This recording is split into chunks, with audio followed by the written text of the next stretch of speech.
Hi, everyone. I'm excited for this session in part because it's election day and you won't know the results of the election just yet. You probably still have time to vote. You probably have a few hours left. So if you haven't done so, go ahead and vote. And let's wait and see the results of this election. It may take a little bit of time. And this is going to be a particularly important lecture because you have Professor Margaret O'Mara, who's speaking to you, and she's got particular relevance to this subject and to this day because she studies history, she studies politics in America, she studies US history, and she studies history of presidents and significant presidents in the United States. And she spent some time because she's from Little Rock, Arkansas. She spent some time with Bill Clinton's administration, and she'll tell the story about how that came to be. She starts out with an image in Little Rock, Arkansas at Central High School in 1957. And when you look at that image in her slide, I want you to take a moment and just to look at that slide and tell me what you see. Look at the faces in that slide. Look at the images of these young people and the people around them at this high school. And tell me what you see, and just take a look and see what you see, because that image is quite famous, and it tells a lot about a historical moment in the United States. She goes on to talk about the technological development in Silicon Valley, which has lots of implications for Seattle and our region. And then she goes on to talk about elections and polarization. So polarization and contention in elections is not something new, she'll tell us. It goes back to the 19th century, it goes back to the history of elections in the United States. There are a couple of questions that I have for you at the end of Professor O'Mara's talk. One is, why is history and historical thinking important to understanding the present? That makes sense? So why is history and historical thinking important to understanding the present? And present being things like elections, current elections, or things like the growth of technology in our region. Why is historical thinking important to that? The second question I have for you, she goes on to say that people are powerful, voting is powerful, and activism is powerful. Why is that?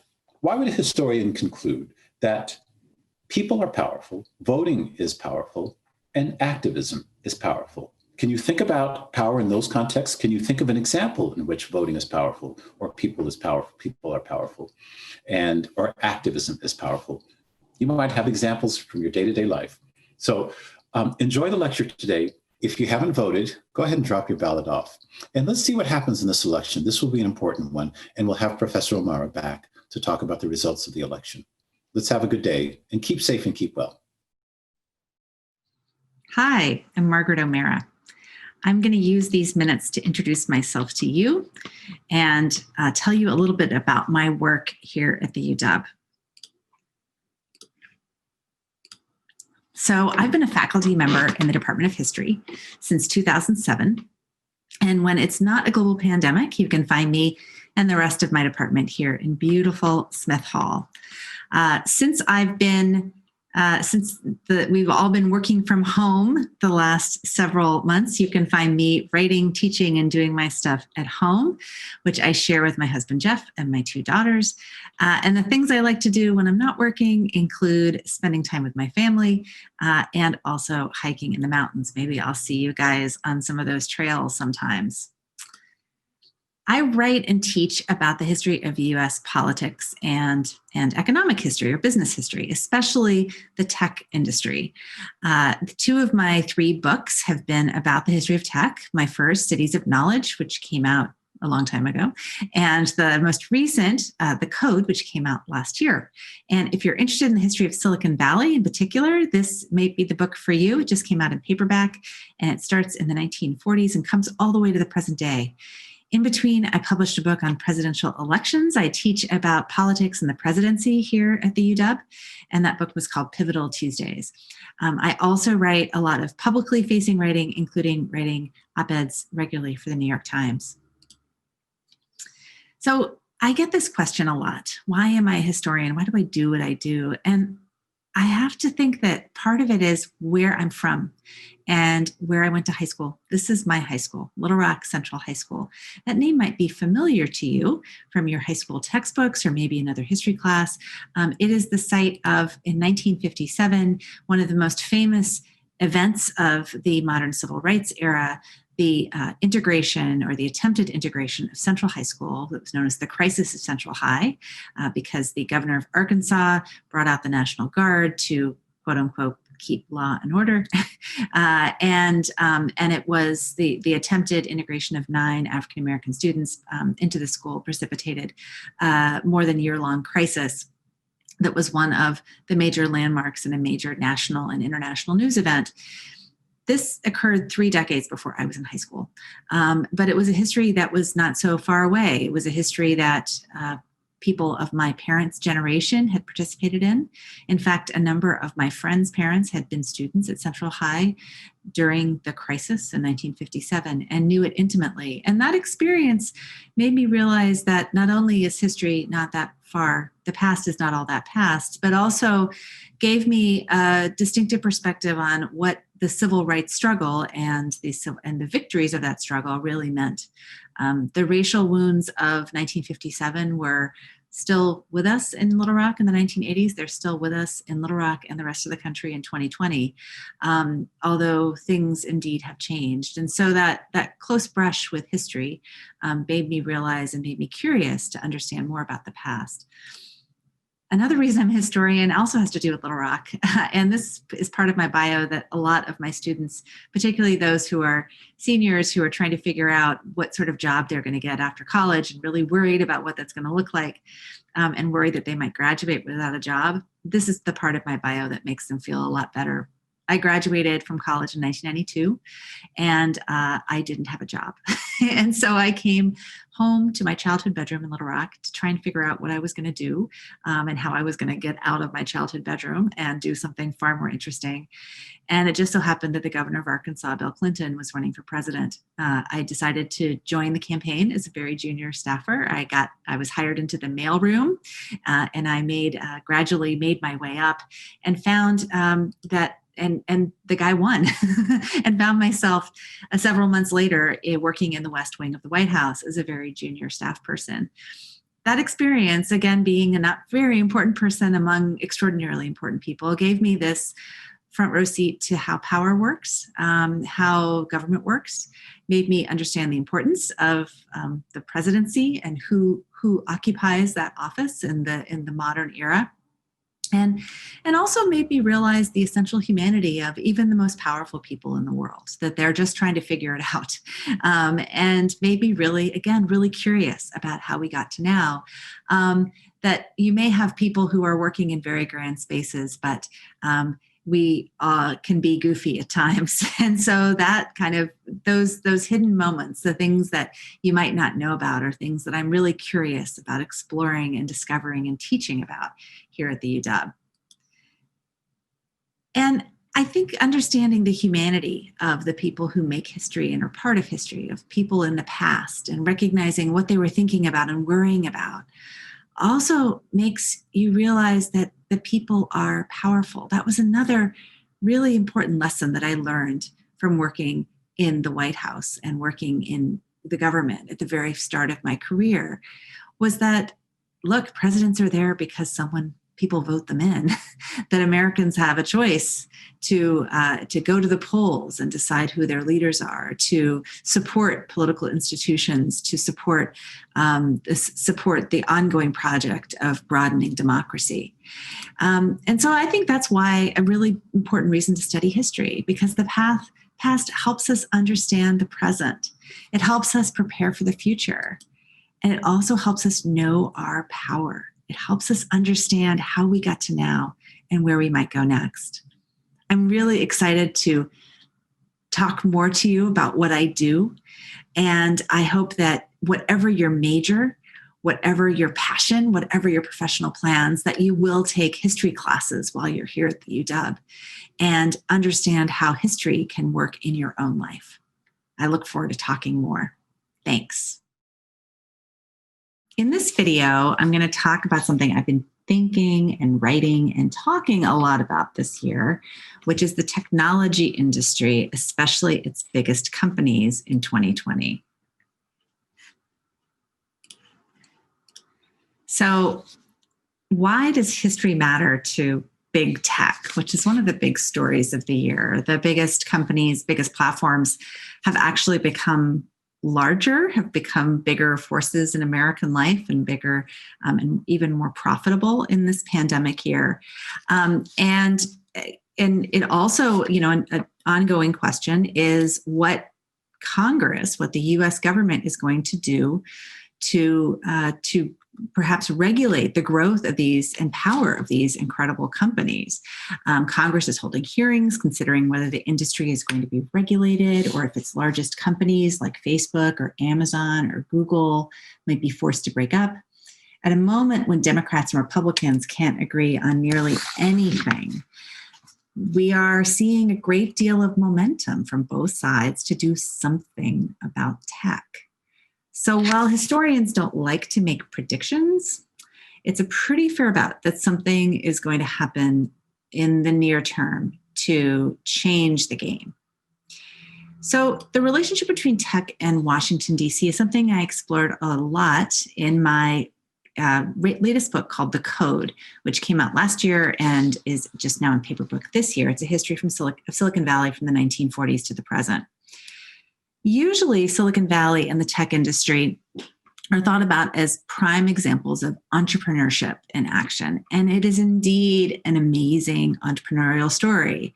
Incredible technological advances. Look, here I have a supercomputer on my wrist, something that Americans of a couple generations ago could not have imagined.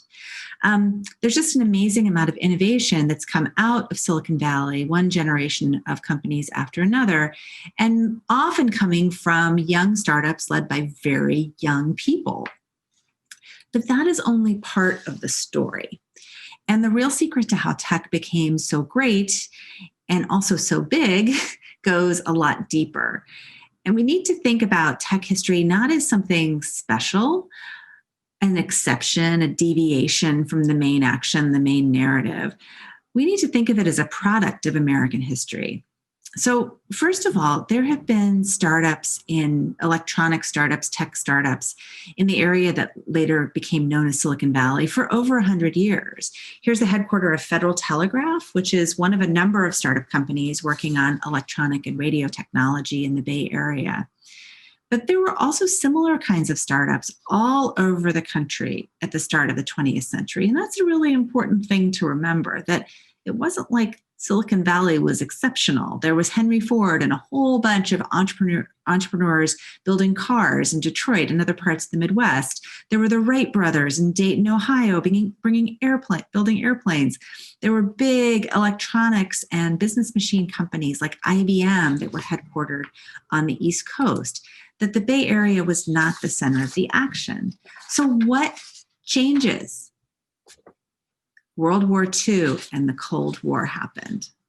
And these geopolitical events spurred the US government to do something that it had never done at such scale before, which is invest in science and technology and send massive amounts of money to fund to universities and to private companies to spur the research and development of advanced electronic technologies. So by the middle of the 1950s, Silicon Valley was still mostly an agricultural area. Before then, it had been mostly fruit orchards, but it had a growing small electronics industry, but almost all of it was related to defense contracting. So this really goes into overdrive in the 1960s, also thanks to government spending, when the space race created demand for highly advanced small electronic technology and communication devices, microchips, integrated circuits, radar, and other types of communication. The federal government became not only a sponsor of research, but also a hugely important customer to companies making things like microchips, semiconductors, before a significant commercial market existed. So the cluster of startup companies that are specializing in silicon semiconductor manufacture, they're the ones who put the silicon in Silicon Valley. They start their lives as mostly depending on defense business, even though they built a very robust commercial business from that. But having a really deep-pocketed government customer meant that these really expensive, very, very high-tech, state-of-the-art devices could be manufactured and sold. They knew they had a customer.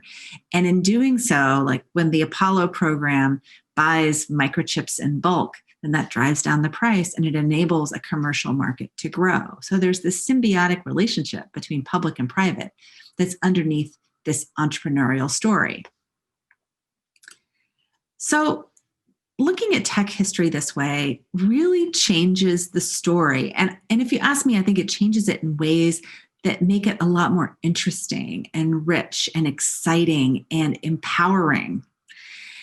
Silicon Valley is a great example of how seemingly familiar stories not only become more legible, but also far more interesting when we apply historical methodologies to understanding them. So history gets us to look at the full picture, to zoom out and place the entrepreneurial stories in context. When we do this, we understand that a pioneering Silicon Valley startup like this one, Fairchild Semiconductor, it's a company that not only invented devices that make this video we're doing right here possible, but also a company that got its start through contracts with NASA and other parts of the federal government. And we also, when we zoom out and we contextualize and we look at the full picture, we see they aren't making software, they're making hardware, they're making things. It's a manufacturing business. And the people working on the assembly line are mostly women. There have been lots of women in tech doing pretty high-skilled technical roles, mind you. It wasn't very easy to put together these devices. But these women often haven't been in roles that make them as visible or as celebrated. History also helps us make connections over time between one generation and the next, the dotted lines that connect. When we do this, we can see how the square Korea generation tech companies, the guys in their white shirts and their narrow ties, that the miniaturization of technology that they're doing is enough to make the countercultural 60s generation that follows them, gives them the tools to make the first personal computers and then build businesses based on the premise that putting a computer on every desk and connecting them to one another through networks and social platforms would make the world a better place. History gets us to contextualize, to see how politics shapes business and vice versa, see how the major political and social shifts that you learn about in US history textbooks also made possible the growth of the tech industry. Tech is so big today, in part because US regulators of the 1990s and after decided to let it grow big, to give it the regulatory freedom with few constraints and allow those companies and their founders to make a huge amount of money. Because politicians also believed in the entrepreneurial dream, in the potential of tech to make the world better. And history helps us see that things that don't even seem directly related to technological development have had a huge impact on it. The liberalization and the reform of the American immigration system in the middle of the 1960s was not done with technology in mind. It was done with civil rights in mind, of ending racially motivated discriminatory quotas that severely limited immigration from large parts of the world, including South and East Asia. And afterwards, we see this surge of Asian and Asian American immigration and immigration from all parts of the world. But particularly one of the many positive economic impacts of that immigration was that the American tech industry became the destination of all these bright engineers from everywhere. And now you have an industry with a disproportionate number of foreign-born employees, and you also have a disproportionate number of foreign-born founders or children of immigrants and refugees who found companies. So there's a bigger picture that this history allows us to see. And that history is not over. What we're seeing now in 2020 is a tech industry that is right at the center of the action, on the front of the business pages, in the main topic of discussion in political circles. And we also see a tech industry that's changing. We're seeing workers in tech mobilized in ways similar to how industrial workers mobilized a century ago. It's a really fascinating and important thing to watch. So before I go, I have to give you a plug for my future winter course. If you're really interested in this history and you want to learn more, you get a full 10 weeks of it, winter quarter. If you would like to sign up for my new class, which I'm offering, I've developed as part of the new data science minor at UW, History of the Digital Age, which really traces this history from the 1940s to the present and helps us understand how we got to now. So in the meantime, thank you for listening. I hope you've learned a couple of things, able to put some context behind the 2020 headlines, get a sense of understanding why I do what I do and why I'm curious about the history behind big tech. I want you to stay safe and stay curious, and I hope to see you in class. Hi, I'm Margaret O'Mara. I'm a professor of history at the University of Washington, where I teach the history of the modern United States, especially its political and economic history. And today I want to talk politics and as it applies to 2020. So let's get started. So why does history matter to this year's election? You've heard a lot about the election this year. You've thought about it. You might have lost sleep on it. And I certainly hope that all of you who can vote are voting in it. But I'd like to talk about what the past can help us understand about this year's election. Look, history does not repeat itself, but we can see patterns, continuities, and place this extraordinary year in context. Presidential elections are not only consequential events in and of themselves, but they're reflections of the state of the nation. And that's why I wrote my book, Pivotal Tuesdays, which came out about 5 years ago. One of the things that I wanted to make clear in that book is that many of the things that we think are exceptional about our particular political era are actually not as novel as we think. And when we understand these continuities, we're able to understand where things are different. And we also can learn lessons about where we might go next. So take, for example, the extreme polarization and rampant disinformation in today's election. And take heart from the founding fathers, I suppose. America's first partisan presidential election happened in 1800. John Adams was the incumbent, and his opponent was the Democratic Republican Thomas Jefferson. The founders and the first president, George Washington, had not envisioned political parties as being part of the US system, even though there was plenty on which political leaders disagreed. Anyone who's seen Hamilton has clued into that. But even Lin-Manuel Miranda couldn't fully capture how down and dirty this presidential race became in 1800. Adams and Jefferson's campaign surrogates slung mud at one another in newspapers and broadsheets. Adams' supporters called Jefferson a howling atheist. They warned if Jefferson was elected, quote, murder, robbery, rape, adultery, and incest will all be openly taught and practiced, unquote. From the other side, the insults sank just as low and got just as personal. Jefferson supporters called Adam a man of, quote, limited talents. They made salacious comments about his sexuality. And enabling all of this was a chaotic news environment of newspapers with sharply partisan slants, lots of independent publications, broadsheets, and pamphlets. Basically, anyone who had a printing press could put out whatever news they wanted people to read. This abundant information environment enabled the ideas to circulate that precipitated the American Revolution. But they also made a lot of disinformation possible and made a lot of slanted and sharply biased information possible. Now, this was nowhere close to the algorithmically driven scope, speed, scale of today's social networks. That is definitely new. But the idea of extreme polarization and the absence of and a lot of information without journalistic standards is not new. The other thing to remember is that 2020 is not our first election to be very closely contested and possibly to be disputed after Election Day. There have been 4 times when the popular vote results didn't align with Electoral College results.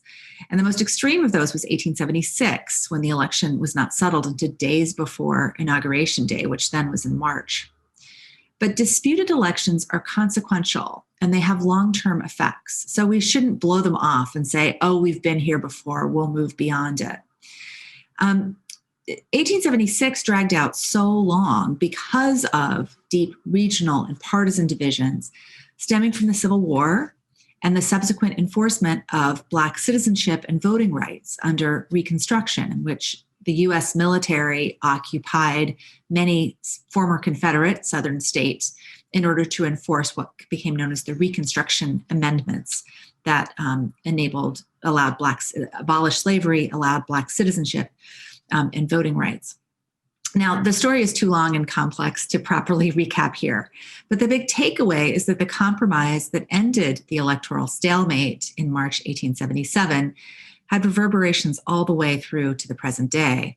The Democrats agreed to let the Republicans take the White House if they agreed to remove the last U.S. troops from the former Confederate states. Remember, this is a time when the Democratic Party was the party of the white South, and the Republican Party was the party of abolition, and funnily enough, also the party of big government and government spending. So this effectively ended Reconstruction and any enforcement of the constitutional amendments protecting Black civil rights. That move opened way for Jim Crow segregation in the South that continued for nearly 90 more years. So elections have consequences. Another takeaway from looking at past elections is that moments of crisis, including and especially economic crisis, can rewrite the rules of politics. And we see this pretty vividly in 1932 when Franklin Roosevelt, the governor of New York, runs against incumbent Herbert Hoover. And Roosevelt, after he wins, enacts what becomes known as the New Deal, which is a real sort of fundamental transformation of government. And the New Deal, the important thing to know about the New Deal is that its ideas and principles were not new, that actually the notions of, federal laws protecting workers and creating Social Security or old age pensions, universal old age pension system, those have been kicking around reformist circles for decades and there had been state and local laws passed to that effect before the 1930s. But what the Great Depression does is that it creates this political momentum for ideas that previously had been considered pretty radical and out there, and a lot of popular support for the types of things that Roosevelt was able to do. So he's not only elected in 1932, but he's reelected in 36 in a landslide. And so the aperture of political possibility widens when at moments of crisis, American voters become more open to a whole range of ideas and solutions, and including government intervention. Another running theme through past elections is the role of media. And we talk a lot today about what's the effect of social media and internet media on today's politics. And this conversation has happened before.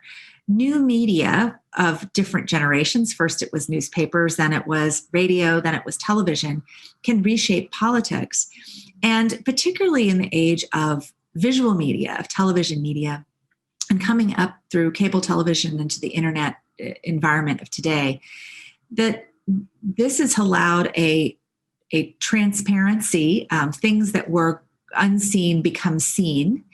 This is a shot from the Chicago Democratic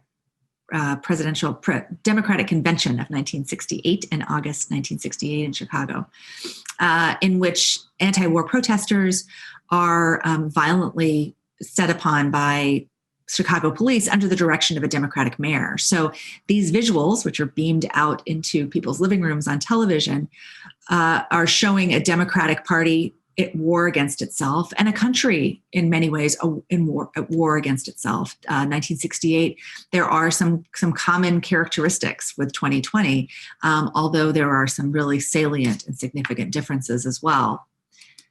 Another lesson from looking at the past, and again, putting our moment in context, is that the two major parties are always changing. They're changing their regional bases, their constituencies. And one really significant change over the last half century has been the movement of the white South from the Democratic column to the Republican column. The precipitating event initially was the Civil Rights Act and Voting Rights Acts of the mid-1960s.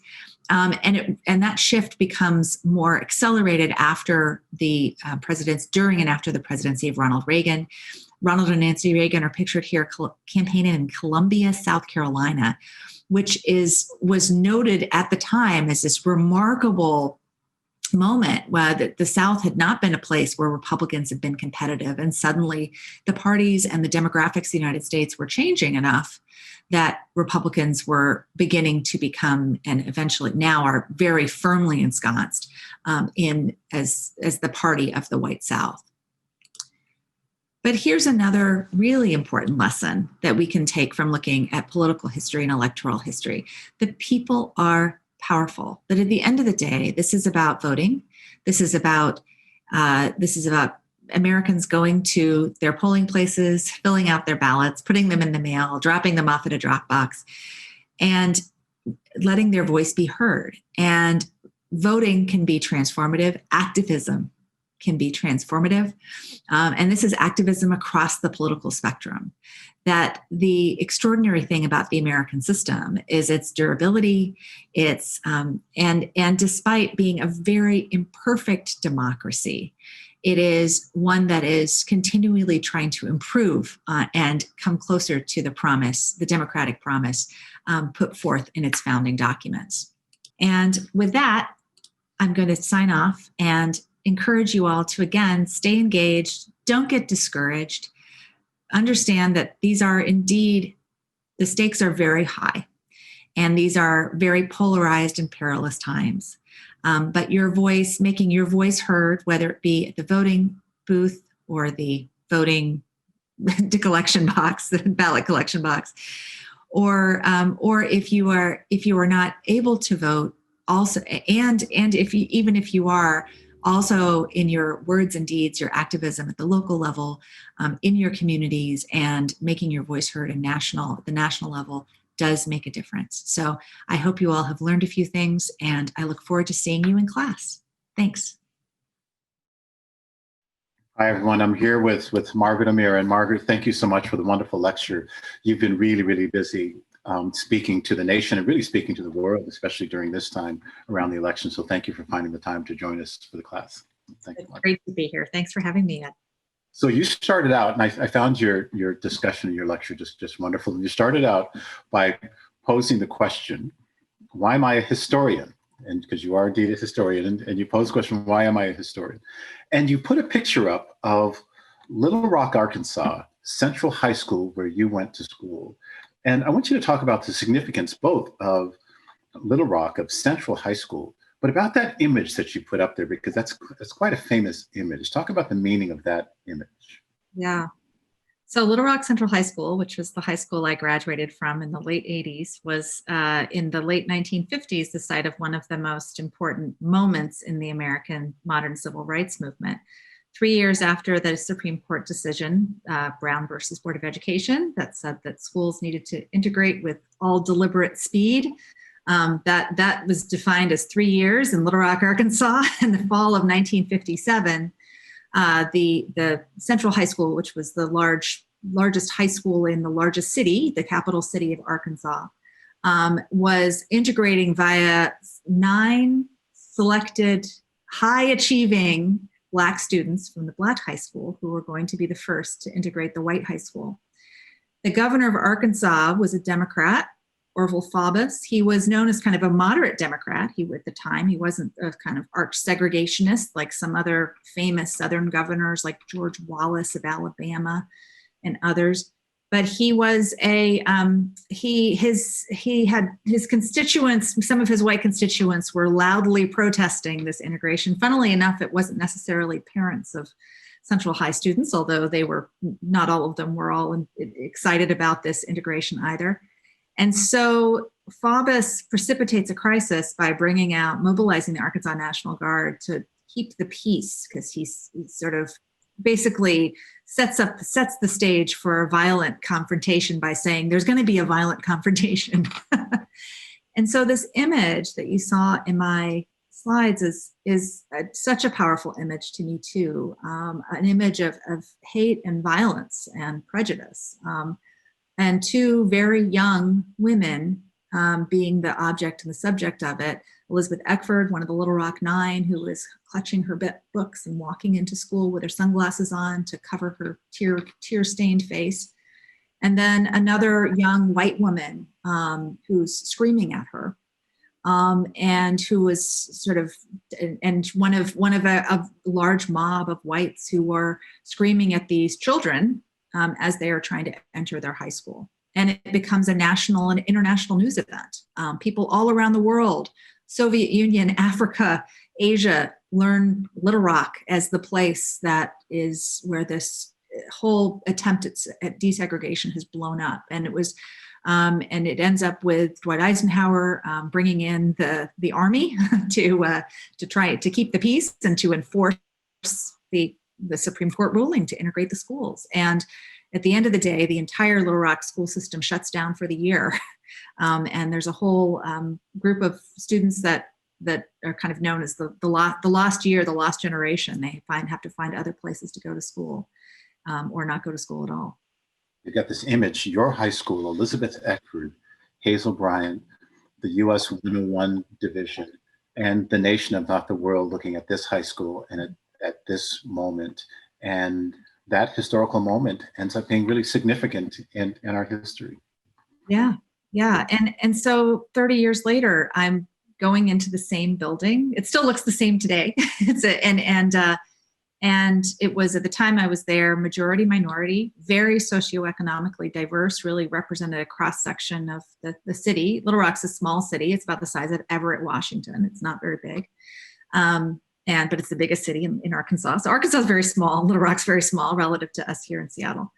But that past was not even past at the time I was there. It was both kind of, we were simultaneously celebrating the fact that we had gotten beyond that crisis and recognizing that the racial divisions that had precipitated it were still very much with us. We were one generation removed from that hateful scene on the street.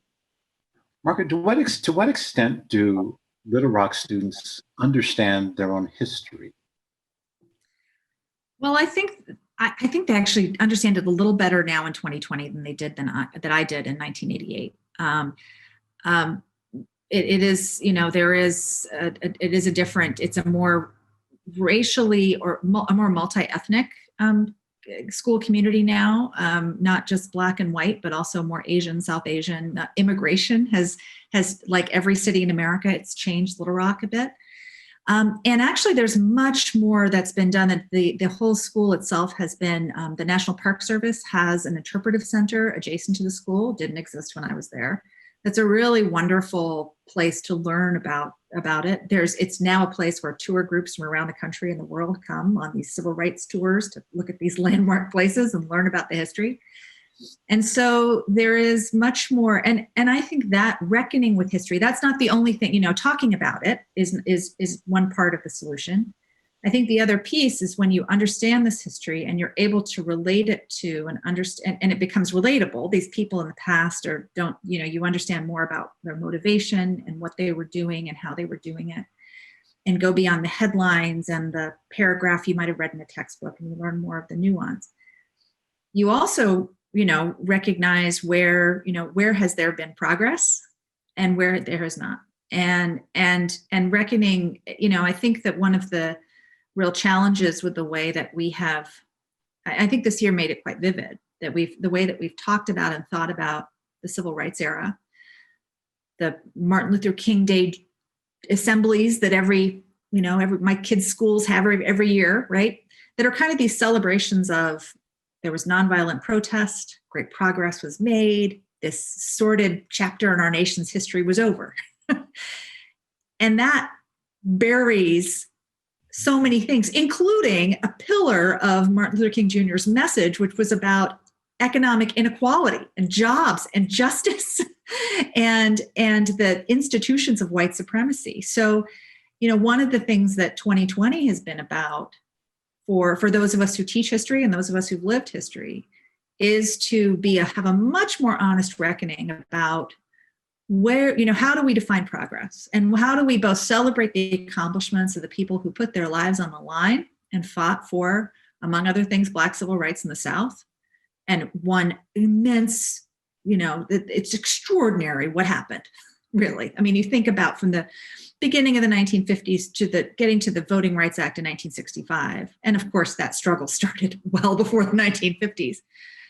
But when you think about going from Little Rock in 57, that, that less than a decade later, there would be a different, racial order imposed from the top down, that we can both recognize that and also recognize what was not done. And part of what we're wrestling with right now are the things that were not fixed in the 60s, the problems of the white supremacist institutions, of wealth imbalance, of injustice, of racial segregation and spatial segregation, and that's of discriminatory policing, of all these things that were very much live issues in the 60s and that people like King were talking about all the time. And pretty, in terms, and another thing forgotten is how radical a figure King cut in his lifetime. When they take national polls of, what do you think of Martin Luther King? Most people be like, I don't know, he's really out there. Like he was, there were many people who considered him, many white people who considered him to be a dangerous radical. And that kind of got smoothed over in our celebration of I Have a Dream. And so it's really painful to have these reckonings. A lot of being honest, taking an honest look at the past can be really uncomfortable, but it is necessary. And when you do that, you also find the hope in history. You see where individuals have made a difference and moved the needle. And then you have a good, honest sense of what actually needs to be done rather than shoving things under the rug.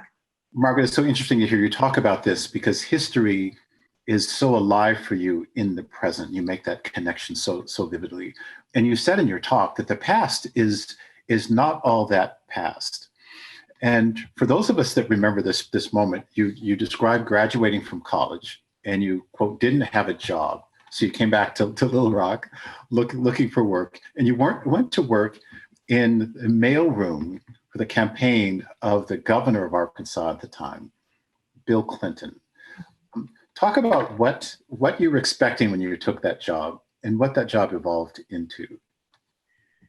What I was expecting. From the day that I walked into the campaign headquarters went down and volunteered one day. I spent a whole day standing in front of a Xerox machine making copies of little carbon onion skin paper donation documentation. It's like old school stuff.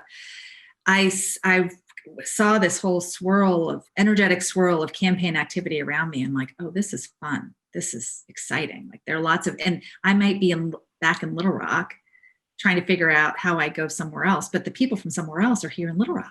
They're, they're from Washington, D.C., they're from Chicago, they're from New York. This could be fun. And I took a job. I was paid $1,100 a month, which when you're living in your childhood bedroom and it's 1992, you're like, oh, that's not too bad. Like I got beer money. And it was indeed like in a very low prestige part of the campaign. It was not in glamorous, policy development or the press office or anything like that. But I'll tell you what I did, I think it's a good lesson in, you got to start somewhere and you never know what may happen. The advantages of working, doing candidate Clinton's mail, which it also included working the auto pen machine, which is this sort of foot powered thing that forges the candidate's signature. Like they have this, you put a Sharpie in this mechanical arm and it kind of writes Bill Clinton. So there were a lot of form letters that I write, like someone was concerned about the environment. So I'd write about the environment. So I did a lot of writing. My history major training came in handy. All the writing I'd have to do, all the history papers. And I learned all these different issues about everything. I didn't have a policy specialization. I knew everything about everything. I had to know, what are we saying about trade? What are we saying about the steel industry in Pennsylvania? What are we saying to, someone who's worried about, I don't know, like you name it. And where do you decide who gets a form letter and who gets a special letter that's kind of custom made? Of course, this is before email. This is when people would write letters and put them in the mail and send them to a presidential candidate and ask for an answer.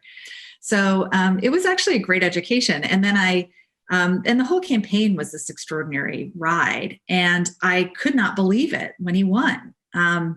it was, I was in Little Rock for most of the campaign. The last few weeks I went to Michigan to, swing state to get out the vote.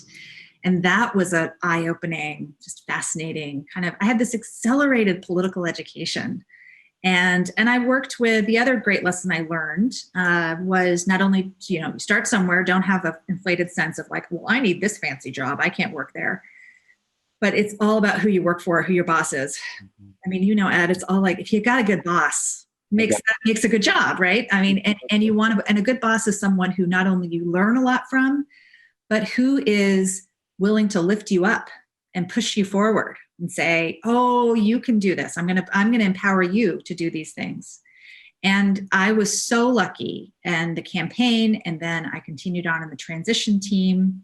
And by that point, I was working on the economic policy team. The Clinton and Gore had this big summit in Little Rock in December of '92, where they brought down all these CEOs and all these people to think about what to do with the economy. It was very, very classic kind of Clinton thing. Let's have a big meeting and everyone talk.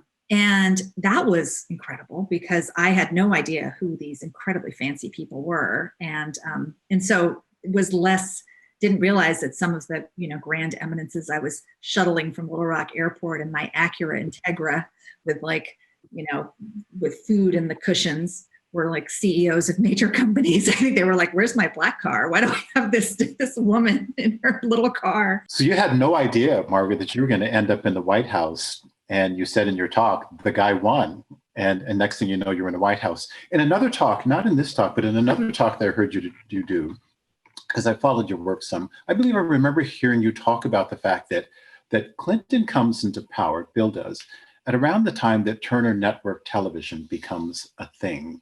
So now we've got 24-hour news, 24-hour access, and 24-hour campaigning at a time when this charismatic governor, now president, is in the news at all times. So talk a little bit about that synergy and that alignment at that moment. Did you feel that at the time? I don't think I realized it at the time, but cable news was everywhere. And the 24/7 news cycle was something that had, it was setting the rhythm of the campaign. And it was something that the Clinton campaign ultimately did very successfully. It worked in our favor. So it worked in Clinton's favor during the primaries when it was a crowded field and when he was, you might remember he had a few scandals along the way. So during the New Hampshire primary, a woman comes out, Jennifer Flowers, saying that I had the multi-year affair with Bill Clinton, and that was a big scandal. Another scandal came out about his avoiding the draft to the war in Vietnam, which was a very sort of hot button issue for that generation. And also that he had allegedly smoked pot, which was a political career killer back then. Don't worry, guys, it's okay now. But it was he had all these scandals. So the money was drying up. He didn't have money to buy TV ads. And so going on CNN or going on television, he went on MTV. He went on all of these kind of niche cable networks and got free media. And just the fact of him going on these shows made news. And then the clip of him on that show would be played on CNN, and that would make more news. And so we see this again and again in presidential politics, where a new media comes up and a candidate who is well suited to take advantage of that, whether it be Franklin Roosevelt and radio in the 1930s, or Donald Trump and Twitter in now, or Bill Clinton and cable television. You're meeting the medium where you need it to be. But also it was relentless. And I remember kind of the banks of televisions up in on the third floor of the campaign headquarters next to the famous War Room, which was this big central room with kind of representatives of different parts of the campaign all in one place, all kind of bullpen. And there were all these TVs up, and people were constantly watching, like what's on. And then when you have so much airtime to fill, you're able to get more on free media, but also scandals have a longer shelf life, and things that weren't news in other political eras became news, and kind of became news day after day after day after day. And we've seen this accelerate in the quarter century, 30 years since. So that gave you what you call perspective on the humanity of people in the world, in particular people in power in the world. Is that part of what you were describing?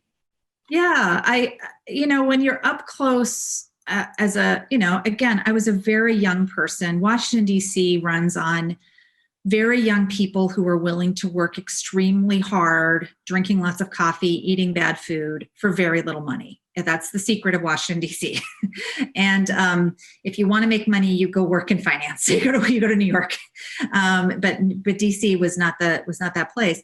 But I got to be in the room where it happened a lot. I wasn't someone who was making the decisions, but I was on the perimeter of the room as someone's staff person, observing powerful people make decisions. And when you're that close, and just simply the West Wing of the White House, I mean, my gosh, I was 21, 22 years old. I was working in the West Wing of the White House. How crazy is that? That is bonkers. Like, first of all, like the governor of Arkansas, someone who I'd known, because Arkansas has 2 million people, so everyone knows each other. Someone that I had known of from, since I was in 3rd grade when he won the presidency, that he was the leader of the free world. And the West Wing itself is this tiny place. It makes, UW buildings seem, vast and spacious by comparison. It's like a kind of fancy 18th century house, sort of that dimensions, right? So you're walking down the hall and you are walking up and down the stairs and you come face to face with, the president or the vice president or the chief of staff or a cabinet secretary. And because it was Bill Clinton, of course, you remembered your name. He's an a talented politician. Like, no, whatever you think of him. Actually, Newt Gingrich, who Republican Speaker of the House, who was his great political rival, was always the first to say he is an incredibly charismatic guy. Like, he's incredibly winning, and would always remember people's names and always kind of connect with people. If you had a sort of brief encounter, he would sort of remember who you were, remember, what you cared about, made you feel very important. That's his political genius. So being that up close and personal makes you realize, okay, these are just ordinary, these are people. And there's no training to be president. You learn on the job. And sometimes, people pick it up faster than others. You have to have good hiring. You have to hire great people around you to help you. You have to be willing to take their advice and have some humility, which is hard when you're president, because generally people who run for president are like, I'm awesome. But you see these very human foibles on display. And that, I think, made me incredibly interested about the people of the past, who sometimes are venerated, like George Washington in marble, on a pedestal. Well, he was a human being too. Like, he had his quirks. He had his great failures and flaws. He had his blind spots. And so, recognizing that humanity doesn't mean that you sort of say, oh, everything they did was fine. It's recognizing they're just like all of us. And that, I think, makes history more interesting, and also cultivates empathy. And empathy is not always sympathy, or doesn't always mean you agree, but empathy for people. Okay, I might not agree with them politically. I might not agree with them on other metrics, but I understand where they're coming from. I see why they're doing what they're doing. We're going to get a chance to talk to you, because you graciously agreed to come back and talk to the students after the election. And hopefully by that time, we'll know the results of the election. I want your lecture to speak for itself, but you do something else important in your lecture, which is taking from your books. You've written several really, really good books, but The Code, which is particularly about Silicon Valley. And you describe tech as an amazing entrepreneurial story, and you focus in on Silicon Valley in particular. So the start of the 20th century, there's Ford in Detroit, there's the Wright brothers in Ohio, there's IBM on the East Coast, and Silicon Valley was fruit and produce, and And your lecture talks about this, but turns into something very, very significant. For many of our students, it's still very much the present, but for you, there's a historical treatise here for you. Silicon Valley as such. And I suspect, as I was hearing you talk about Silicon Valley, I was thinking about Seattle as well. Do you see parallels between the growth and change in the tech industry in Silicon Valley and the city that we're in now, Seattle? Absolutely. Absolutely. So Seattle was cosmopolitan compared to the Silicon Valley in 1920, go back 100 years, right? But there were some similar ingredients. So Seattle has long had entrepreneurial industries. First, it was kind of extractive industries like mining and lumber, and that sort of became very large and were the dominant industries of Seattle's first several decades. And then aerospace. I mean, Bill Boeing, man, he's like the Elon Musk of the 19 teens. Maybe not quite as wacky, but he's the similar sort of person. He's someone who he has some family money, and he comes out to kind of work on family business, but then build businesses of his own in timber, which was the prevailing business. And then gets really interested in airplanes and decides he's going to start this airplane company in 1916. This builds float planes on Lake Union. And it's a startup. There is no market. There is no who is anyone even, people aren't flying in airplanes, much less buying airplanes. And World War I happens. And so you have defense spending, just like in the Valley in that World War II. Defense spending kind of accelerates this business. The war ends, and Boeing has to sort of almost switches businesses to build furniture instead of airplanes because they can't get anyone to buy his airplanes. But then World War II throws Boeing into overdrive and makes the subsequent quarter century after that. This is, the jet city where aerospace drives the entire economy and kind of puts Seattle on the map. And that was commercial airplanes, but it was also a lot of defense work. The other big connective tissue is infrastructure. I didn't talk about this as much in my lecture, but one of the things about the American West is it is a place where the federal government has come in and not only manages a whole bunch of land, but it dammed rivers. We have great dam system. We have hydroelectric power as the result of that. So you look at the great dam projects of the 1930s, which were accelerated in good part because they were a useful way to put unemployed people to work during the Great Depression. It was kind of a public works program. They were designed to irrigate the inland Washington and the inland Pacific Northwest. But the upside was that there was all this super cheap electricity that's generated that comes here to Western Washington. And what do you need to make airplanes, to manufacture aluminum?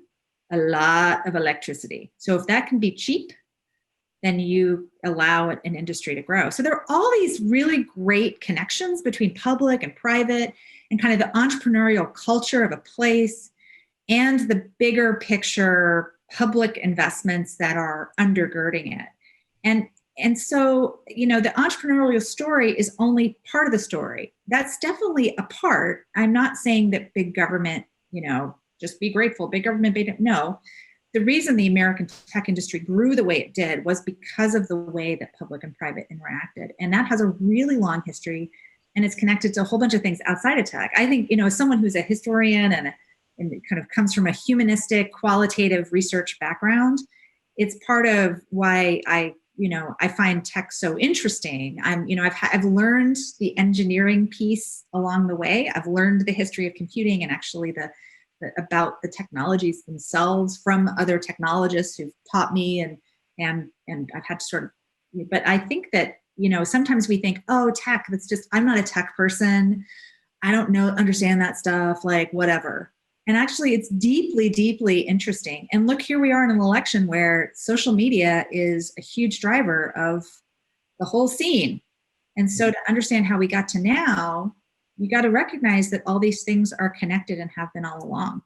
You make the point again for me, which is so important, that we don't do ourselves a service as a university of polarizing disciplines so that there's tech and STEM over here and the humanities over here, because you come and you bring them right together. Your work is so transdisciplinary. So think of, speaking of polarization, We have a polarized political moment. We have a polarized election. We have and we have election coming up soon next week. But this kind of polarization in politics is not new. You take us back to 1800. You take us back to John Adams and Thomas Jefferson in 1800, in which you called it down and dirty politics, chaotic newspaper slants and salacious comments. And here we are today complaining about some of the very same things. So here's a historical perspective that reminds us that naughty politics is not new. It is not. And so I think this is the real value of historical comparisons. History does not repeat itself. It isn't like we can look to the past and be like, ooh, then the same thing's going to happen now. But when we do these historical comparisons, we both properly contextualize. It's like don't ever go to a history professor and say, we've never experienced this before, because whatever you're saying, that history professor is going to be like, well, actually, it's like we can't resist. But when we do look at these comps, we see patterns. So we're able to sort of put what's going on in context and in some ways feel better about it. But also you can identify the novel things. So, right. So Jefferson and Adams, very vicious partisan campaigning and a really kind of a super volatile institutional environment. Like as the result of that election, the whole process, the electoral college process actually gets changed. The process for electing the president gets changed. The electoral college was already in existence, but they tweaked some stuff. They amended the Constitution to fix it, to keep that stalemate from happening again, because 1800 ended up in an election that was thrown to the House of Representatives, and it was it was so much craziness. Basically nothing gets resolved until right before Election Day, and no one's very happy about it. So you have, when you recognize there has been this volatility and we kind of got through it, that's a good thing. But we can also say, okay, we've had these very chaotic information environments before. And I think what's really interesting looking at the early press of the early republic, it is like social media in that there are things that it allowed information to be free and ideas to flow. So would we have had a revolution without all of these pamphleteers and Tom Paine and the newspaper editors and all, people being able to kind of take in these Enlightenment ideas about freedom and democracy? Those were a big accelerant of the American Revolution. At the same time, that same chaotic information environment where anyone who had a printing press could be like, I'm just going to say whatever I want, creates electoral havoc. And we see the similar thing with social media. You'll have, yesterday on Capitol Hill, or I guess last week on Capitol Hill, Mark Zuckerberg, is the CEO of Facebook, is on Capitol Hill saying, we've kind of, but we've done all these things. Facebook's done all these positive things to bring people together. And he kind of got cut off by whoever was interrogating him. But it's true, like a platform like Facebook has done all of these things, and it simultaneously has created a chaotic information environment that has been dangerous for not only in the United States, but in other parts of the world for democratic processes. You mentioned to me that we've engineered our way into a very complex and progressive society. Mm-hmm. We've engineered our way into really incredibly complex society and community that we are, and complex world that we are. And you also said, and yet we need historians. So we have students, many of whom are being discouraged from actually becoming historians. But you have a different take on this, on the usefulness, not only of studying history, but the usefulness of being historians. Why do we need historians? Say something about the kind of work that historians can and need to do now. Yeah. Well, historians can and should be everywhere, right? So there are people like me who are history professors, right? I could say, when I fill out the forms and ask what my profession is, that's what I say I'm a history professor. But there are so many other ways that a training in history, either by majoring or minoring in history, or just simply taking history classes, understanding how to historicize something and the sources and methods of the research methodologies that history uses are widely applicable. And whether you're working in a tech company as an engineer or a non-engineer, whether you're working in government, whether you're a lawyer, whether you're a teacher, whether you're an artist, I do, and I feel this keenly, having studied the tech industry for so long, and I spent a lot of time with tech people. Some of my best friends, even my spouse, are tech people. So I see that we've, in a way, overcorrected a bit for the engineering thinking. I think there's a great deal of optimism or faith that American society for many decades has placed in technology. And that has enabled extraordinary technological achievements and entrepreneurial stories that are deservedly celebrated and encouraged in a way that other parts of the world, there's opportunity here that people have been able to seize that hasn't been elsewhere. That's great. But we see, for example, platforms like Facebook and Google that are functioning like beyond their wildest dreams. They have succeeded on the metrics that they set for themselves as businesses and exceeded it times infinity. They are extraordinarily successful at what they do. They figured out how to monetize the internet, which was it was a tough nut to crack. And it was an answer that many entities had tried to figure out.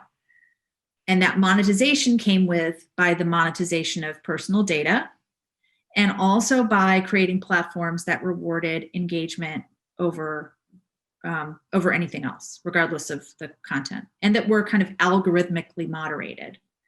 And that also kind of were predicated on the technology is this amazing thing, and it just goes, and it can sort of overcome human biases without having enough historians and other humanists and social scientists in the room where it happened, not like me in the White House, but actually the people at the table making decisions, who could say, hold on, first of all, let's not assume that technology is never neutral. It's always political. It's produced by people. If we all recognize that even the most powerful people have humanity and quirks, like no one is writing, none of us are doing anything we do without bringing our own experiences and biases into the party.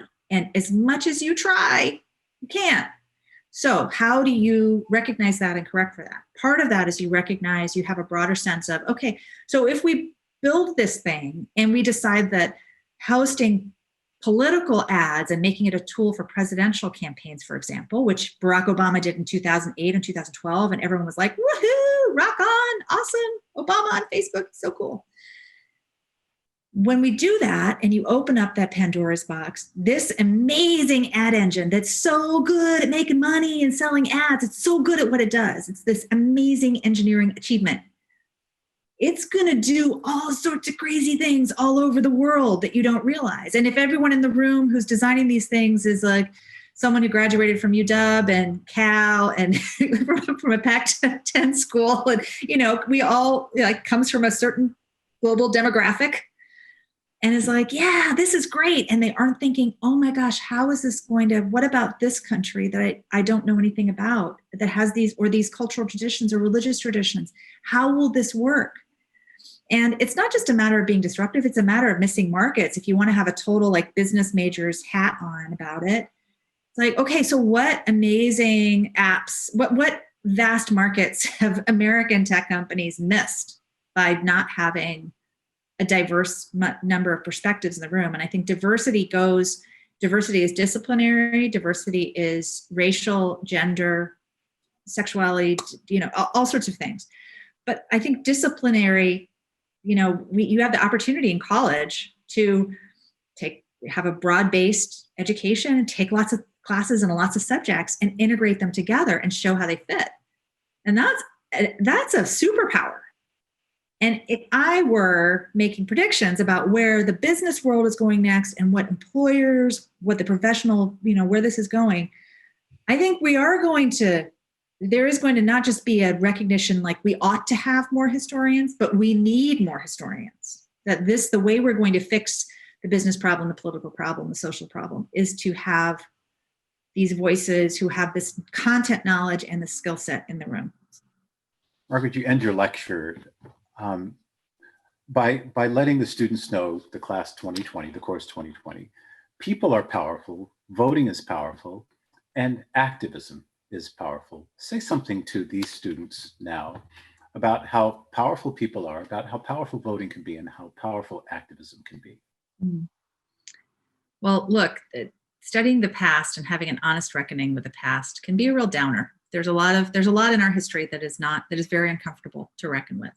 And we've been doing a lot of that in 2020, tearing down statues, literal and metaphorical, and really rethinking some of the stories we've told ourselves. But I wouldn't be in this business if I wasn't an optimist. And history makes me an optimist. And this is why. Because if you look back and you take in that honest look at the past, you also see so many instances of people making a difference, whether they're presidents or whether they're grassroots activists and all points in between. You see so many instances of activism changing the status quo. Sometimes it takes a very long time, but it does change. You see so many instances of the power of voting, the power of our electoral system, which, rumors to the contrary, works extraordinarily well, is an incredibly sound, we've developed a really, really good system here run by really competent people. And I think we're particularly fortunate in Washington State to have an all mail-in system, which not only ups turnout, makes it easier for people to vote, but also it has been shown to be very, very safe and reliable. Voter fraud has been infinitesimal in American history. There have been instances, back in the days of machine politics in the 19th century of that sort of actual attempts to carry out fraudulent and successful attempts to carry out fraudulent elections. That is not something that's been going on in the modern era. And I think that's really important for us to know as voters of every persuasion that your vote matters. So I want students to take hope from history. Don't be afraid to look back. Don't be afraid to look at the ugly stuff, but also see the hope and see the activism and see the power that individuals have. You have with your knowledge, you have with your vote, you have by banding together, sometimes in ways that you don't even expect. And we can, the people do make a difference. We are an imperfect democracy, but we are gradually working on becoming better at democracy. And I think at this moment, this has been, I think this generation that, do you call yourselves the COVID generation or Generation Z? Already we're seeing higher levels of turnout among younger voters than historically we've seen before. I think when history of this election is all said and done, that the youth vote and the power of young activists, both inside and outside the electoral system, is going to be one of the big stories. And I'm really proud that will be the case. I placed my ballot in the box, and I'll get a chance to talk to you after those ballots have been counted. Thank you so much, Margaret O'Mara. It's been my pleasure.